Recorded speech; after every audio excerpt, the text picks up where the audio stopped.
Chapter 11. Nagtungo naman silang dalawa sa ibang arcade games pa at pareho nilang hindi namamalayan ang oras. Tandang padamdam. Ayon o patayin mo bilis. Sigaw ni Mia habang hawak-hawak ang baril bar-ilan. Halos walang tigil sa kititawa si Mia dahil sa ginagawa ni Aiden, para siyang hatang may pa-sound effect pa sa baril. Sunod-sunod ang pagbaril nila. Patayin mo yun o. Wika muli ni Mia subalit nakatitig na sa kanya si Aiden, hindi niya namamalayang napapangiti na siya, ngiting hindi pilit kundi ngiting totoo, pakiramdam niya sa buong buhay niya ngayon niya lang naramdaman ang tunay na saya. Walang bahid ng panloloko at pagpapanggap. Andyan na. Hoy, tulungan mo ako. Huwag kang matulog. Patuloy na sigaw sa kanya ni Mia kaya natawa at napailing na lang si Aiden sa kanya ibinalik ang atensyon sa harapan niya. Tandang padamdam. Halos lahat ng laro sa arcade ay nil-ero na nilang dalawa. Nakakaipon na rin sila ng mga tickets, hindi tuloy sila maiwasang hindi panuurin ng mga dumadaan dahil sa ingay nilang dalawa. Napapatitig din ang ibang kababaihan kay Aiden dahil sa pamatay nitong ngiti at tawa, mga tawa niyang nakakahawa. Bakit ba ang hirap niyan kunin? Hindi mapigil ang menace ni Mia dahil kanina pa nila sinusubukang sungkitin ang maliit na teddy bear sa loob ng machine ay hindi nila makuha. Let me try it. Inagaw ni Aiden ang ginagawa ni Mia at siya ang sumubok na kunin ang teddy bear subalit nakailang ulit na rin siya ay hindi pa rin niya nakukuha hanggang sa maubos na ang token nilang dalawa. Napasimangot tuloy si Mia, daladala ang malaking teddy bear na naipalit nila sa tickets ay hinailan niya na si Aiden. Tandang padamdam. Tara na, hayaan mo na. Kumain na lang tayo dahil kanina pa ako nagugutom. Nakasimangot niyang saad, napapatingin naman sa kanya si Aiden sa kamuling titingnan ng teddy bear na tinatitigan ni Mia.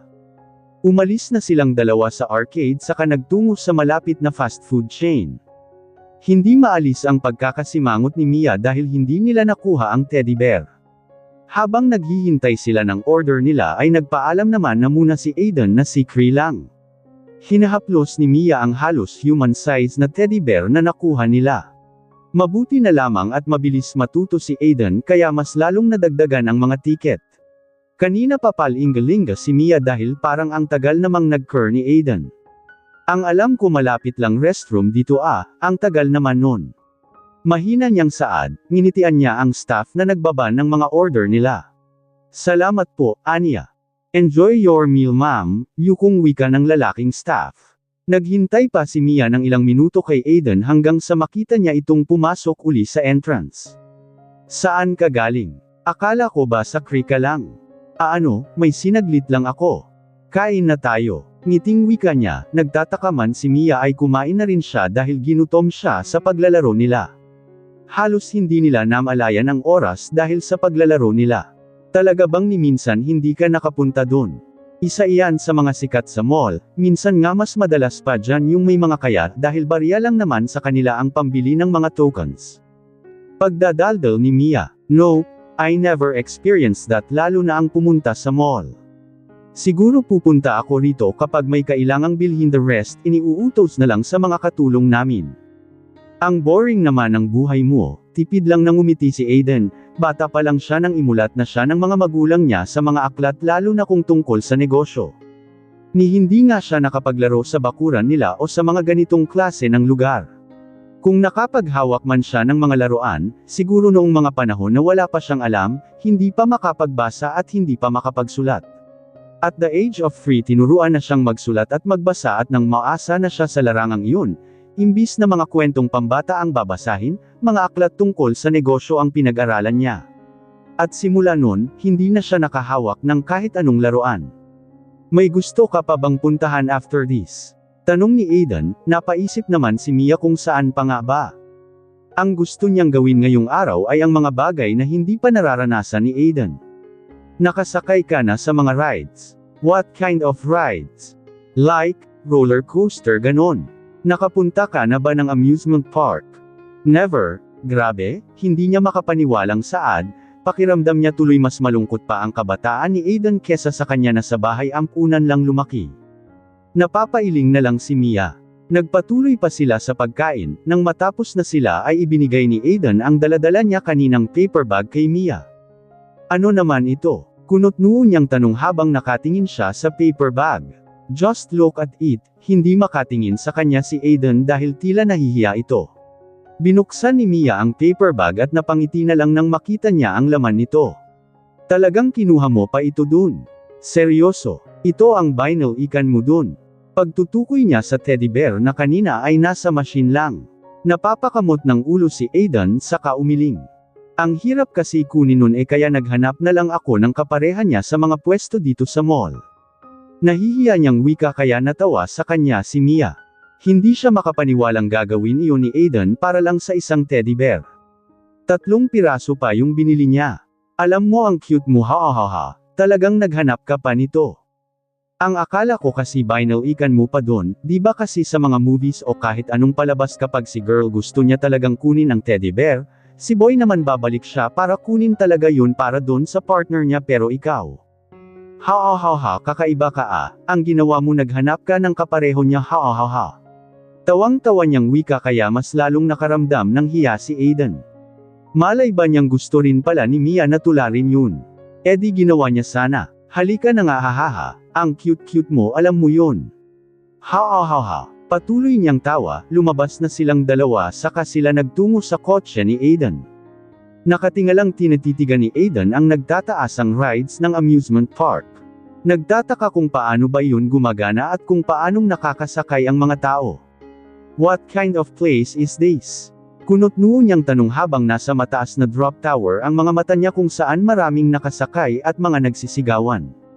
Higal, parang hindi niya kaya ang mga matataas na lugar. Amusement park, ni minsan ba hindi ka ipinasyal ng mga magulang mo? Kahit saan. Umiling si Aiden, hindi alam ni Mia kung tatawa ba siya o makakaramdam ng awa. She wonders if what kind of childhood memories he has. Napabuntong hininga si Mia, kahit na si Aiden ang nagsabi sa kanya na babawi siya, gusto niyang ipar-honest kay Aiden ang mga bagay na minsan hindi niya naranasan. Hinawakan niya na si Aiden sa kamay saka sila pumasok sa loob, bumili na si Mia ng mga tiket, siya na rin ang namili ng mga rides na pagsasakyan nila. Matapos nilang bumili ay muli niyang hinayla si Aiden subalit napatigil si Mia nang hindi man lang kumibo si Aiden. I think, I can't do this. Are you gay? Seriously, ito na ang pagkakataon mong maranasan ang mga hindi mo naranasan noong bata ka. Gustong-gusto kaya ito ng mga bata na puntahan, akala ko bababawi ka sakin. Muling napabuntong hininga si Aiden, hindi na siya nagsalita at nang hilain siya ni Mia ay sunod sa agos na lang siya. Pareho na silang nakapila at naghahajihikan ang mga babaeng katabi ni Aiden. Ang gwapo, grabe ang perfect ng skin. Bulong ng isang babae habang tinatitigan si Aiden. Kunot noong tiningnan ni Mia ang sinasabi ng mga babae at napangiwi na lang siya nang makita niyang kay Aiden sila nakatingin kaya ang ginawa niya, hinawakan niya sa kamay si Aiden kahit na nakapila pa sila. Napangisi si Aiden dahil sa ginawa ni Mia, nagulat na lang, si Mia nang hapitin siya ni Aiden saka siya hinawakan sa bewang. Tiningnan niya ang kamay ni Aiden sa kanya nilingan ang mukha nitong nakangisi na. Ay sayang, may jowa pala. Nanghihinayang na wika ng mga babae. Don't worry, I'm all yours. Hindat niyang wika. Inis na inaalis ni Mia ang kamay ni Aiden na nakapulupot sa bewang niya pero hindi niya magawa. Kadiri ka, ew. I'm too handsome para kadirian mo. Mas lalong napangiwi si Mia dahil sa lakas ng hangin ni Aiden ngayon mabuti na lamang at nakapasok na silang dalawa sa loob ng drop tower kaya binitawan na siya ni Aiden. Nakaupo na silang dalawa at inaayos na lang ng operator ang mga seatbelt nila. Sinisigurado kung nakalak na ba lahat at nang makumplito lahat ng upuan ay nagsimulang yumandar ang makina. Are you scared? Let's see kung hanggang saan ang tapang ni Mr. Aiden Hernandez. Panghahamon ni Mia. This is easy. Muli niyang kindat na saad, nginisyon lang naman siya ni Mia. Tingnan natin kung hanggang saan ang easy mo. Dahan-dahan na silang itinaas at kabilaan ang naririnig nilang nananalangin, napapakunot na lang ang noo ni Aiden sa kanila dahil tila ba mawawala na ang mga ito sa mundo. Hindi pala nila kaya, bakit pa sila sumakay dito? Sas! Oh damn it!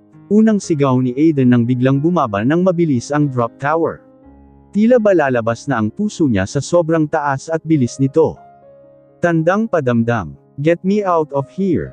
Muli niyang sigaw, nakapikit na rin siya habang si Mia naman ay walang tigil sa kititawa niya. Hindi niya akalain na matatakutin ang boss niya sa mga rides, she didn't expect na sisigaw ito na tila isang babae. Oh, goddamn it. Mahigpit ang hawak niya sa metal at pakiramdam niya ay ito na ang katapusan niya. Ang mga dalagang pinagtatawanan niya kanina dahil nananalangin ang mga ito, ngayon isa na siya sa mga nananalangin. Imulat mo mga mata mo, ang saya kaya ha ha ha ha.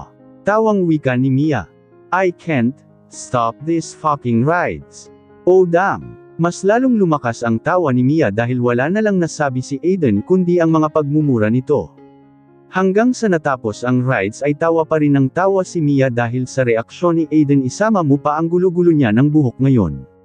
Nang makalabas sila ay mabilis na nagtungo sa gilid sa Aiden para dumuwal, hawak-hawak na ngayon ni ang tiyan niya kititawa. I will never do this again. Ani ni Aiden matapos niyang magsuka. Bakit naman? Ang saya-saya kaya. How can a child will like this place? This is horrible. Uy hindi naman, grabe ka naman. Ang saya-saya kaya, look at your surroundings, there's a lot of kid here. Nilibot ni Aiden ang paningin niya at tama naman si Mia. That thing almost killed me. Killed agad. Ang cage mo alam mo yun. Sa una lang naman kasi nakakatakot, kung iminulat mo sana yung mga mata mo edi mas masaya. This place is for kids. This is a nightmare for them. I'm thankful that my mother didn't take me here. Napairap na lang si Mia sa kanya, hinawakan si Aiden para ilibot ito sa amusement park. Almost children dream to come in this place, that thing and there. Turo niya sa mga rides ng mga bata. That's their rides. Oh, come on, but adult rides are different from kids. Pagrereklamo niya kaya napapairap na lang si Mia. Muli niyang hinayla si Aiden pero ayaw na nitong sumama kahit saang rides. Huwag kang mag-alala, isa na lang hindi ka naman dun mamamatay sa kaiba siya sa drop tower. Subukan naman natin sa roller coaster. Seryoso niyang saad kahit na natatawa na naman siya sa loob niya. Walang nagawa si Aiden kaya sumama na uli siya kay Mia, tinitingnan niya ang rides at mukhang okay naman ito, sasakay ka lang. Promise me that this ride is better than that one. Pagtutukoy niya sa drop tower, hindi na lang umimik si Mia dahil hindi niya maipapangako ang bagay na yon. Muling yumandar ang makina at dahan-dahan silang yumandar. Napahinga naman ng maluwag si Aiden dahil mukhang mas okay nga dahil mabagal lang ang patakbo. Dahan-dahan din ang pagtaas nito, maya-maya ay nanlaki na ang mga mata niya dahil sa bilis nila pababa. Holy shit! Muli niyang sigaw, imbis na itutuon ni Mia ang atensyon niya sa pagrarides, mas natutuwa siya kay Aiden. Mura lang ito ng mura at nakapikit ang kanyang mga mata. Mas natawa si Mia nang makita niyang naglaway si Aiden nang umikot na sila sa bilog na daanan. Halos mamatay siya kititawa dahil dun, kaawa naman ang maaaring lagpakan ng laway niya. Stop this fucking rides or else I will close this place. You don't know what I can do. Pagbabante niya na, gustong batukan ni Mia si Aiden pero nakahawak niya sa metal. Hoy! Wala silang kinalaman sa pagsakay mo rito.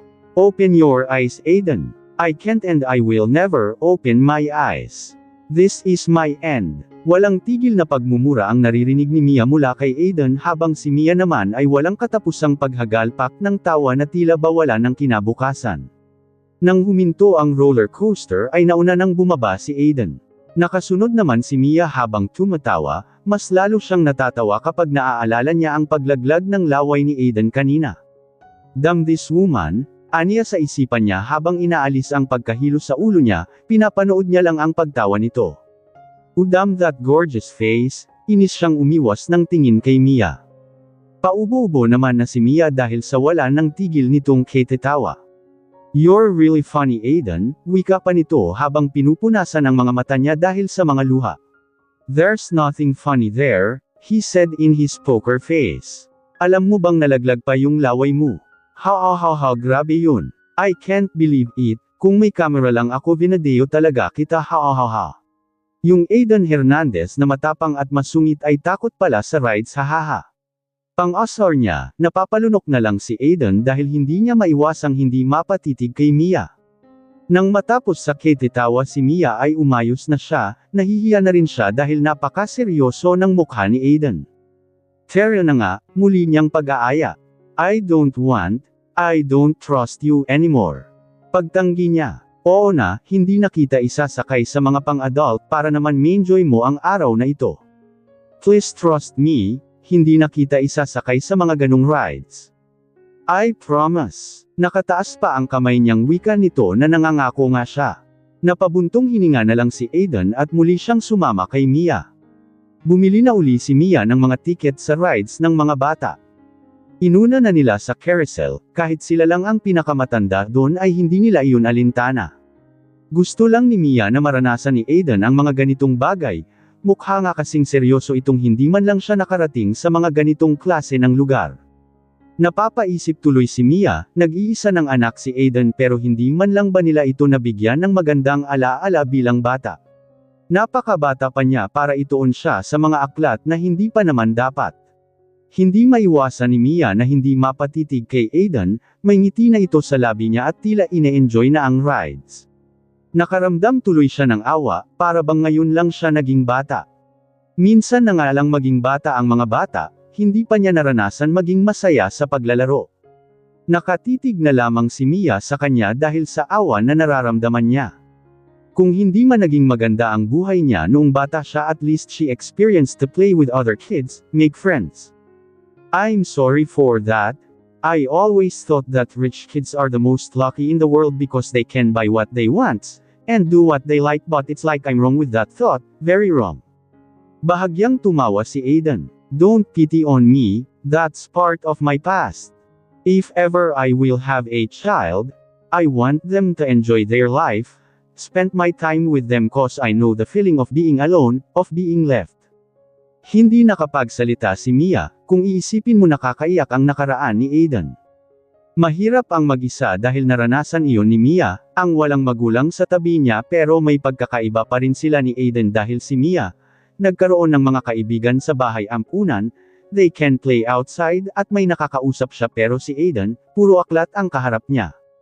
Sinubukan pa nilang sakyan ang ibang rides at natutuwa naman dun si Aiden, iniisip kung paano nga kaya kung nangyari na sa kanya ang lahat ng ito noong bata pa siya. Of course, these will be a happy memories for him na dadalhin niya hanggang pagtanda niya. Grabe, nakakapagod din pala sumakay ng rides ng sunod-sunod.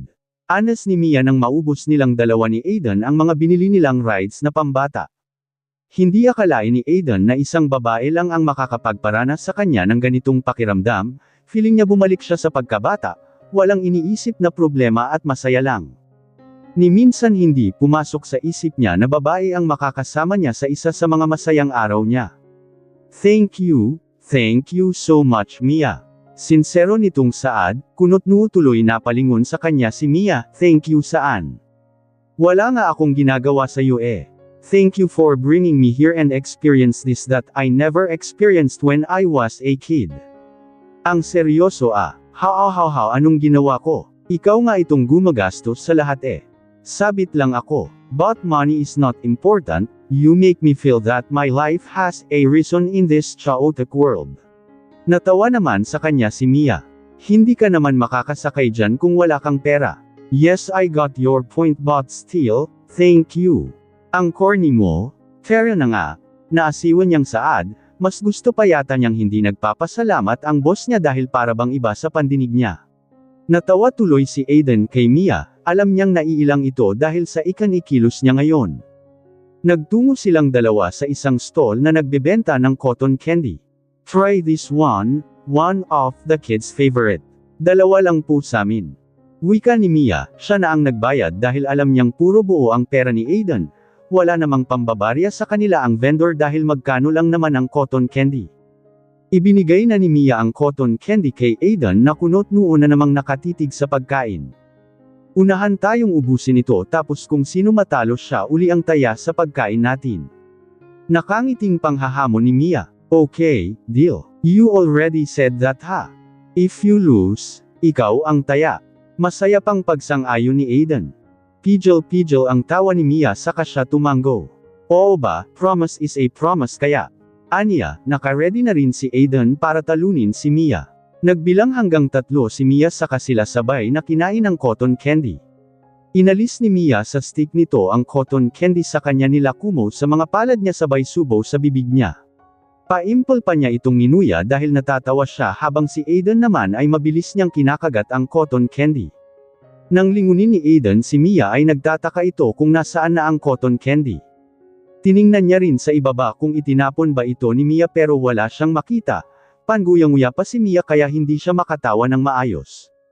What happened? Taka niyang tanong, hindi pa nga niya nakakalahati yung kanya tapos ubos na ni Mia. Nang mailunok ni Mia ang cotton candy ay tumawa siya dahil sa itsura ni Aiden. Nagtataka ito at naguguluhan kung saan napunta ang cotton candy ni Mia. Teka hahaha, you're really too innocent Aiden ha. Tawa niya na naman, nakatitig lang naman sa kanya si Aiden at hinahanap pa rin kung saan idinala ni Mia ang cotton candy niya. Huminto sa pagtawa si Mia saka siya sumeryoso. Ganto kasi yan, tanggalin mo yan sa stick tapos ganto ang gawin mo. Itinuro niya kung paano niya ginawang makain ng mabilis ang cotton candy, bahagyang nakanganga ang bibig ni Aiden pero di kalaunan ay natuwa. Like what the hell? I am struggling of how I can eat easily and fast tapos ganito lang. Namamangha niya na namang wika sa kakinain ng maliit ng cotton candy. Taya ka ha. Hahaha, naiiling na lang si Aiden, mukhang hindi na siya papayag sa mga hamon ni Mia tungkol sa mga bagay na wala siyang alam dahil sa huli talo pa rin siya. They spent their time in amusement park, kumain sa mga maliliit na stall, namasyal sa iba pa. Lahat ng mga pagkain sa amusement park ay bago sa panlasa ni Aiden and last, nang magdilim na ang kalangitan sa lungguhit ay bumili sila ng ticket for the Ferris wheel. Maliwanag na ito at unti-unti na ring nagsisindihan ang mga ilaw sa iba pa.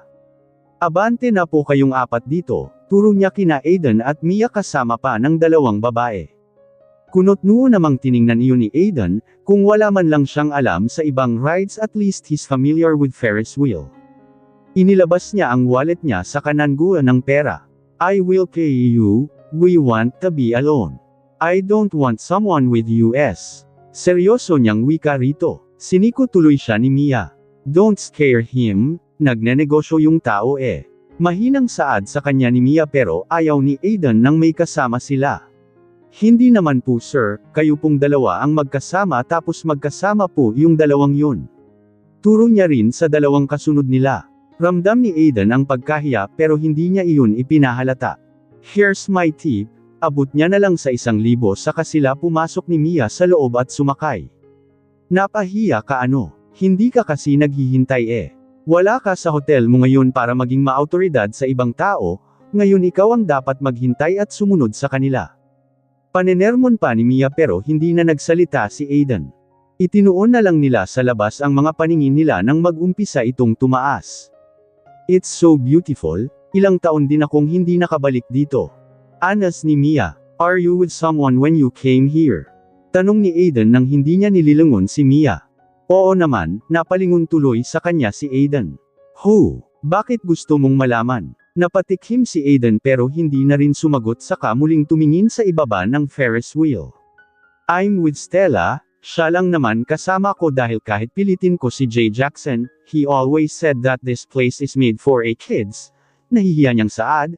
Hindi naman na siya nasasaktan dahil sa paghihiwalay nila ni Jackson, nang hihinayang lang siya dahil ilang taon ang nasayang sa kanya dahil sa lalaking yun. He's a jerk. He don't deserve a woman like you. Seryosong wika ni Aiden kaya napangiti si Mia, hindi niya kasi alam kung paano ba niya hahanapin ang worth niya. Natatakot siyang gaya ni Jackson, iwan din siya sa huli. Pareho na silang tahimik habang pinagmamasdan ang maliliit ng ilaw sa ibaba. Nasa pinakatuktok na sila and it's look romantic dahil sa iba-ibang kulay din ng Ferris wheel sa loob. Nilinga ni Aiden si Mia na manghang-mangha pa habang tinitingnan ang view sa ibaba. He's happy to be with her today and experience the thing that he didn't experience before. Maagang nagising si Mia nang may ngiti sa kanyang labi, ang nangyari kahapon ay tila mas napalapit siya kay Aiden. Maraming nagsasabi na masama ang ugali niya, sarili niya lang ang inuuna niya pero hindi lang talaga nila ito kilala. Naalala niya naman tuloy ang naikwento nito sa kanya kahapon. Ganon ba talaga ka-busy ang mga magulang ni Aiden para hindi man lang nila ito masamahan sa special day niya? For Aiden, Hayes, aniya saka bumangon na ng kama. Dumiretso na siya ng kusina para makapagluto ng agahan niya. Umuwi naman kagabi si Aiden matapos siya nitong ihatid mismo dito sa penthouse. Maghapon ang pamamasyal nila kagabi, pagkatapos nilang sumakay ng Ferris wheel ay kumain pa silang dalawa sa labas para iyon na ang hapunan nila. Maaga pa naman at balak niya sanang linisan ang penthouse, ang kaso wala ka namang kahit kaunting alikabok na makikita. Ipinapalinis ba niya ito kapag wala ako? Taka niyang tanong, hindi tuloy siya nakakapaglinis dito. Nang sumapit na ang oras ay lumabas na siya ng penthouse, ayaw niya namang mag-agaw atensyon sa iba kapag sa penthouse elevator siya sumakay. Good morning, Ma'am Mia. Sabay-sabay na bati pa ng mga empleyado na nakasabay niya sa elevator, hindi niya naman kilala ang mga ito pero ngumiti na lang siya. Gumilid pa silang lahat para sa kanya kaya bahagya pa siyang nailang sa mga ito. Nang makababa sila ay hindi pa rin umaalis ang mga nakasabay niya at nakayuko pa ang mga ulo kaya nauna na siyang lumabas, sumunod din ang mga ito saka nagtungo sa iba-ibang direksyon. Bakit ba sila ganyan sakin? Naipilig niya tuloy ang kanyang ulo, akmang aalis na sana siya nang makita niya si Olivia, blanko ang mukha at nakatitig siya kay Mia. Iniyuko ni Mia ang ulo niya para magbigay galang. Magandang umaga po, Ma'am Olivia. Magalang niyang bati pero nakataas ang kilay niyang nakatingin kay Mia. Nagtataka lang ako kung anong nagustuhan sa iyo ng anak ko pero ikaw hindi na ako magtataka. Alam ko naman kung anong habol mo sa anak ko eh. Alam naman ni Mia na hindi siya gusto ni Olivia para kay Aiden at gaya ng sinabi ni Aiden sa kanya, kailangan niyang masanay, pakinggan sa kabila, ilabas naman sa kabila. Tipid na ngumiti si Mia. Hindi ko naman po kayo pipilitin ma'am kung iyan ang paniniwala nyo. Hindi ho matutumbasan ng kahit anong bagay ang pagmamahal namin ni Aiden. Hilaw namang tumawa si Olivia. Nasasabi mo yan dahil kahit kailan, alam mong hindi mawawalan si Aiden. Kapag siya ang napangasawa mo sa lungguhit buhay na buhay ka na. Nagtiim ang bagang ni Mia pero bahagya pa rin siyang nakayuko, wala namang magbabago kahit patulan niya ang ina ng boss niya. Kahit ipilit niya ang paliwanag niya kung mas matigas pa sa bato ang puso ni Olivia, hindi sila magkakaintindihan. Mom! Rinig nila sa boses ni Aiden, mabilis na hinayla ni Aiden si Mia palayo sa kanyang ina. Napangisi dun si Olivia dahil mukhang gagawin nga ang lahat ng kanyang anak para lang maprotektahan ang babaeng ito. Are you okay? Tanong ni Aiden kay Mia sa kanya tinitingnan ng kabuuan nito. Okay lang ako, ganun ba ako kasama para isipin mong sasaktan ko siya? Malumanay na tanong ng kanyang ina, binalingan ni Aiden ang ina, alam niyang hindi sasaktan ng mami niya si Mia sa public na lugar. I'll see you later, Mia. Mahina niyang wika kay Mia, tumanggo na lang si Mia saka bahagyang yumuko uli kay Olivia bago siya umalis.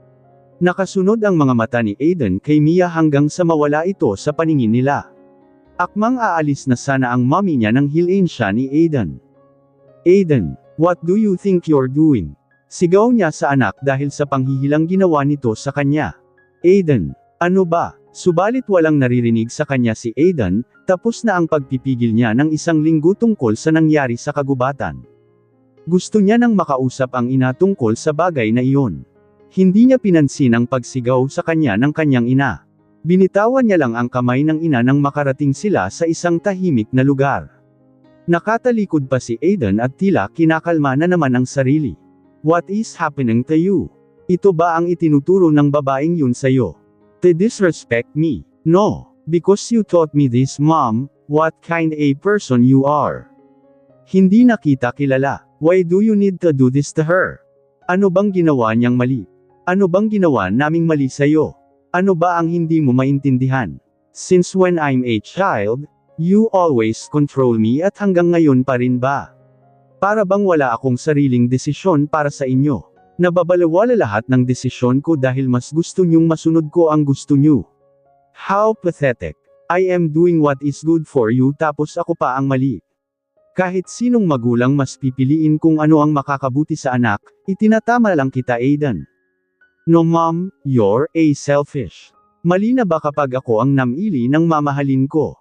Hindi ba at karapatan kong mamili ng mapapangasawa ko, mom hindi ikaw ang makikasama sa kanya habang buhay kundi ako. Isipin nyo naman yun.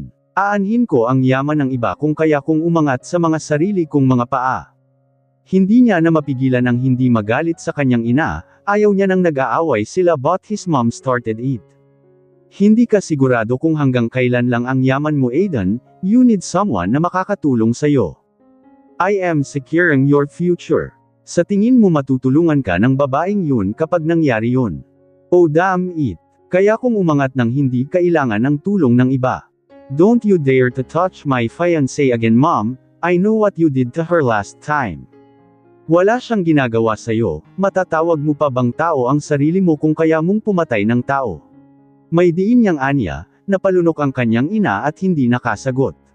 You are not securing my future mom, you are ruining it. Malaking pagpipigil ang ginagawa niya ngayon. Magulang pa rin niya ang taong kaharap niya at kahit bumaliktad ang mundo, hindi niya iyon mababago. Tinalikuran niya na ang kanyang ina, ayaw niya nang pahabain pa ang lahat dahil baka kung saan pa umabot ang pagtatalo nila. You need to marry Chloe, Aiden. Hindi mo alam kung ano ang kaya kong gawin. Rinig pa niyang sigaw ng kanyang ina. Naikuyom niya ang kanyang mga kamao, nagpatuloy siya sa paglalakad. Hindi niya akalain na ganun katigas ang puso ng kanyang ina. Kilala pa nga ba niya ito? O kilala niya lang ito bilang kanyang ina? Tutal hindi naman siya lumaki sa piling ng kanyang mga magulang. Pabagsak niyang isinarado ang pintuan ng kanyang opisina at inis na sinabunutan ang sarili. Ang akala niya mapapakiusapan lang ang ina niya pero mukhang nagkakamali siya. Desidido talaga ito na ipakasal siya sa babaeng ni hindi niya man lang ito kilala o nakita ang mukha. Hindi naman maalis sa isipan ni Mia ang sinabi ng ina ni Aiden.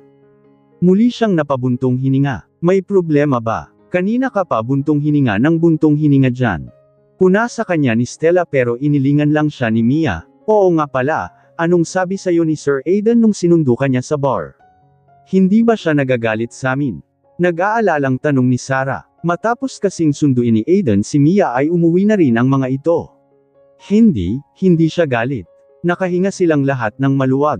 Mabuti naman kung ganun, natatakot na kaya kaming wala na kaming trabaho ngayon, si Kirsten.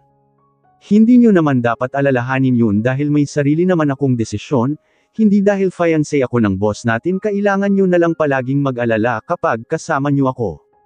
Baka sa susunod niyan ayaw nyo na akong kasama. Iniiwasan na siya ng halos lahat ng mga empleyado tapos pati mga kaibigan niya lalayo pa sa kanya. Hindi naman sa ganun, syempre iniingatan ka lang ni Sir Aiden. Hindi nyo kailangang matakot sa kanya, he's kind basta huwag lang kayong gagawa ng hindi niya magugustuhan. Nakangiti niyang saad kaya nakangiti rin sa kanya ang mga kaibigan niya nang nakakapangloko. Iba talaga ang in love Pahinga naman kahit konti hahaha. Pang-aasar pa ni Sarah, iba nga siguro ang nakikita nila sa panlabas na ugali ni Aiden pero pare-pareho nilang hindi alam kung ano ba talaga ang tunay na ugali nito. Base sa mga nakikita ni Mia, maayos naman ang boss nila.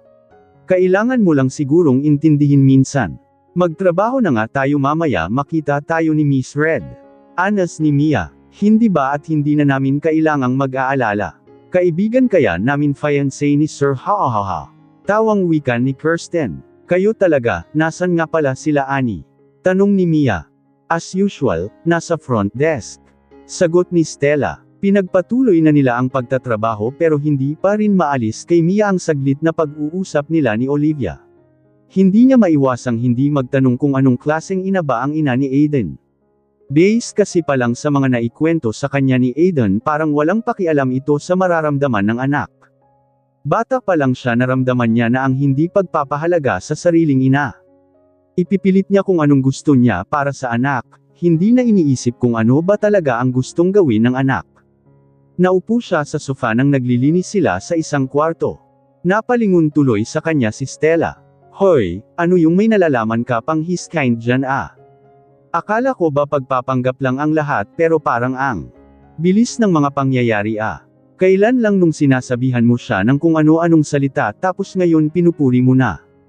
Hindi lang natin lubos na kilala si Sir Aiden pero sa alok niyang kasal, hindi pa rin ako papayag doon. Lalong hindi papayag si Ma'am Olivia, sa isip niya na lang iyon itinuloy dahil ayaw niyang mag-alala pa ang kaibigan niya. Hindi nila alam ang kayang gawin ng isang ina pero ano nga bang klaseng pagmamahal ang ibinibigay niya para kay Aiden. Ang dami-dami na namang tanong ni Mia sa isipan niya pero hindi naman iyon masasagot. Kahit na medyo nagiging magkaayos sila ng boss niya, hindi pa rin niya dapat pinapakialamanan ang sariling buhay nito. Paano kung na-fall ka sa kanya? Taas ba bang kilay pang tanong ni Stella? Oy hindi wala yun sa isip ko, mabilis niyang pagtanggi. Kahit wala naman yun sa isip mo, kung may balak ang puso mo, tandaan mo kumikilos ang puso ng hindi mo namamalayan. Napangiwi na lang si Mia sa pinagsasabi ngayon ng kaibigan niya. Magtrabaho na nga lang tayo, kung ano-ano naiisip mo. Tumayo na si Mia saka ipinagpatuloy ang paglilinis. Baka nagsisimula na Mia ha. Mag-ingat ka, payong kaibigan lang. Traidor ang puso. Pang-aasar pa niya kaya napapailing na lang si Mia. Oo, naaawa siya sa boss nila pero pagmamahal. Wala at wala siyang balak na gawin yun. Alam niya na nga ang mangyayari hahadlangan sila ni Olivia at alam niyang hindi ito titigil hanggat hindi sila naghihiwalay. Matapos ng duty nila ng araw ay palingalinga pa si Mia sa paligid niya dahil baka may nakatingin sa kanya lalo na at sa penthouse elevator siya dadaan, tinatamad na kasi siyang maglakad dahil medyo may kalayuan sa penthouse ang isang public elevator. Nang alam niyang walang nakatingin sa kanya ay mabilis niyang isinarado ang elevator. Pabagsak niyang inihiga ang sarili sa napakalawak na sofa. Pakiramdam niya pagod na pagod siya ngayong maghapon. Hindi niya tuloy alam kung makakapagluto pa ba siya dahil sa pagod niya. Naghanap siya ng mabilis na makakain sa fridge at sa dami ng laman nito marami siyang pamimilian. Inilagay niya na lang sa oven ang napili niyang pagkain para painitan lang ito. Gusto niya na kasing matulog kaagad kahit maaga pa. Matapos niyang kumain ay nag-shower lang siya saka siya natulog. Tila ba iba yung pagod na nararamdaman niya ngayon kahit na hindi naman sila masyadong gumawa ng mabibigat na trabaho. Nang tuluyan siyang tanggihan ng kadiliman ay unti-unti siyang pinagpapawisan ng malamig. Nagsasalubong na ang mga kilay niya at bakas na sa mukha niya ang takot. Nagiging malikot na ang ulo niya at umuungol na siya.